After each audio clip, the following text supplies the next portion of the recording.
Welcome শিক্ষা সংস্থান হতাশাময় জীবনের এক অন্যতম নাম হচ্ছেন মাইকেল ফেলপস।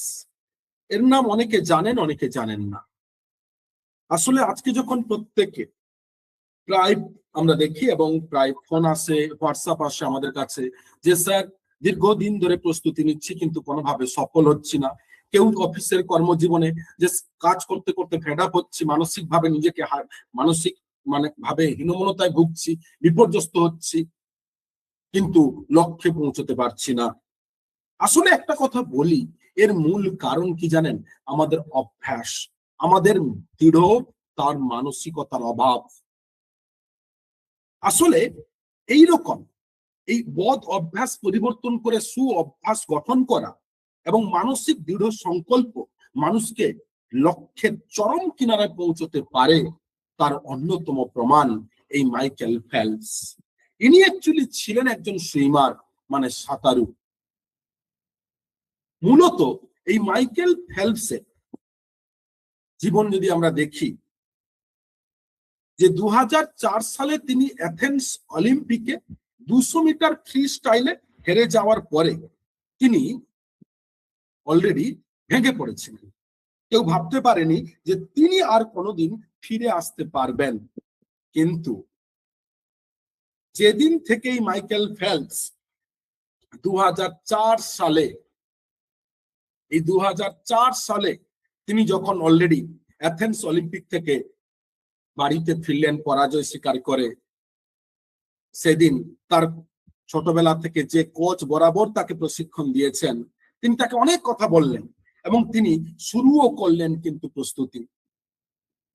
তার কোচ অর্থাৎ যিনি ছোটবেলা থেকে তাকে বারবার সর্বক্ষেত্রে তার পাশে রয়েছেন, সেই বব বাউম্যান একটি কথা শেয়ার করেছিলেন 2008 সালে 8টি অলিম্পিক পদক জেতা করে মাইকেল ফেলপস সম্পর্কে, যে 2004 সাল থেকে যখন সে প্রস্তুতি শুরু করেছিল টানা 5 বছর, অর্থাৎ এই 5 বছর বলতে প্রায় 1825 দিন টানা এক নাগাড়ে তিনি 18 ঘন্টা প্রস্তুতি নিয়েছিলেন। কিন্তু এই প্রস্তুতি 2004 থেকে শুরু করার পরেই 2005 সালে এই মাইকেল ফেলপসের হঠাৎ একটা ইনজুরি হয়, বড় পরিমাণে অ্যাক্সিডেন্ট হয় এবং ডাক্তাররা বলেন যে আপনি আর কোনোদিন সাঁতার তো দূরের কথা, কোনো ভারী কাজ পর্যন্ত আপনার ডান হাত দিয়ে করতে পারবেন না, অর্থাৎ আপনার ডান হাত কিন্তু আজ থেকে ব্লক বন্ধ। মাইকেল ফেলপস হারেননি। আসলে এইখানেই হচ্ছে মানসিকতার লড়াই। তিনি দৃঢ় সংকল্প, এনি হাউ এনি কস্ট আমি 2008 সালের প্রত্যেকটি বিভাগে আমি অলিম্পিক পদক জিতবো। তাই কিছুটা সুস্থ হওয়ার পরেই তিনি শুরু করলেন আবার প্র্যাকটিস, কিন্তু ডান হাত তো বন্ধ। ডাক্তাররা বলেছেন কোনোভাবেই এই ডান হাত কিন্তু ব্যবহার করা যাবে না, তাহলে চিরদিনের জন্য ডান হাত বন্ধ হয়ে যাবে।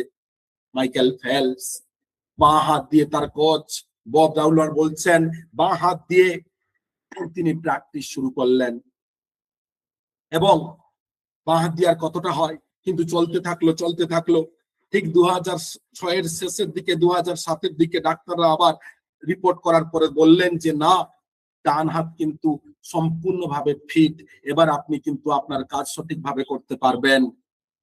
এইবারে আসি সেই 2008 সালের সেই মহা অলিম্পিক, যেটা চীনের বেজিং এ হয়েছিল, বেজিং অলিম্পিক 2008 সালে।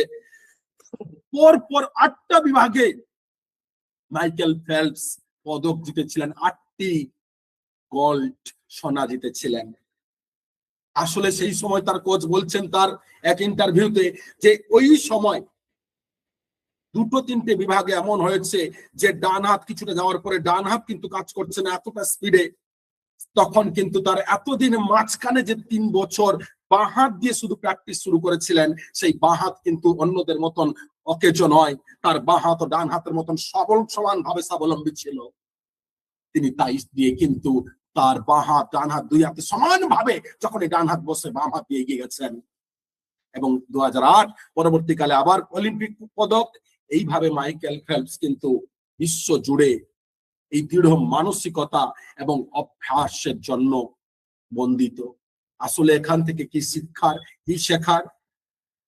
যে আমরা কখনো কোনো কাজ পারবো না বলে হার স্বীকার করব না। জীবনে পরাজয় বলে কিছু হয় না, জীবনটাই আমাদের কিন্তু স্বপ্ন পূরণের জন্য। তাই তার জন্য কঠিন দৃঢ় মানসিকতা। ডান হাত চলে গেছে তো কি হয়েছে, বাঁ হাত আছে। বাঁ হাত চলে গেছে তো কি হয়েছে, ডান হাত আছে। দুই হাত চলে গেছে তো কি হয়েছে, পা আছে। তাই আমাদের যদি দুটো চারটে চাকরি না হয়, এসএসসি হয়নি, পিএসসি হয়নি, ডাব্লিউবিসিএস হয়নি, ঠিক আছে, পরের বার, অর্থাৎ ধৈর্য রেখে সামনের দিকে লক্ষ্য রেখে শীত গ্রীষ্ম বর্ষা যে কোনো বিয়ে বাড়ি, শ্রাদ্ধ বাড়ি, নেমন্তন্ন বাড়ি, আপনার যদি দৃঢ় মানসিকতা এবং রেগুলারিটি, নিয়মিততা থাকে, তাহলে আপনিও কিন্তু মাইকেল ফেলপস কেন, মাইকেল ফেলপসের মতন অনেকে, আমাদের বিখ্যাত পর্বতারোহী মারা গেছেন অরুণিমা সিনহা, যার অ্যাক্সিডেন্টে পা কাটা গেছিল, আর্টিফিশিয়াল লেগ নিয়ে তিনি মাউন্ট এভারেস্ট জয় করেছিলেন।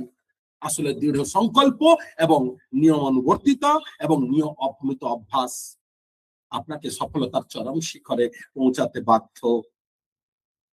এগিয়ে চলুন, আপনার জীবনে পথ চলা নিয়মিত থাকুক। ধন্যবাদ শিক্ষা সংস্থান।